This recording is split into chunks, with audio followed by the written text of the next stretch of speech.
சரிங்களா? ஸோ அந்த ரிசல்ட்ஸ் வந்துட்டு அந்த ரிசல்ட்ஸை வச்சு ஒரு சின்ன விஷயம் பேசலாம்னு சொல்லி நினைக்கிறேன். சரியா? அதுக்கு முதல் அவர் வாய்ஸ் ஒன்று போடுறேன், அந்த வாய்ஸ் முதல் கேட்டுட்டு வாங்க. வணக்கம் சார், குட் மார்னிங். இன்றைக்கு ஓஎல் ரிசல்ட் வந்துட்டு நான் கணக்கு நான் டபிள்யூ அளவில் இருந்தேன். பட் உங்கள்கிட்ட கிளாஸ் வந்ததுக்கு பிறகுதான் பேசிக்லேருந்து சொல்லி கொடுத்ததால எல்லாம் புரிஞ்சு கணக்கு செய்யணும் என்ற ஒரு நம்பிக்கையில் எஸ் லெவலுக்கு இப்போ நான் வந்து எஸ் பாஸ் எடுத்திருக்கேன். நீங்கள் இல்லைண்டா எப்படியும் அதுவும் வந்திருக்காது. நான் 4 தடவை செய்தேன், 4வது தடவை தான் எஸ் எடுத்தேன்.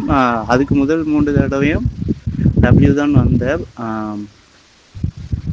எப்படியும் நீங்கள் இல்லாமல் இது பாசிபிள் ஆகிருக்காது. Thank you sir. தென் மிஸ்டர் ரொம்ப தேங்க்ஸ். அல்ஹம்துலில்லாஹ் கேட்டிருப்பீங்கன்னு சொல்லி நினைக்கிறேன். அவரோட பேர் வந்துட்டு திலீபன் சொல்லக்கூடிய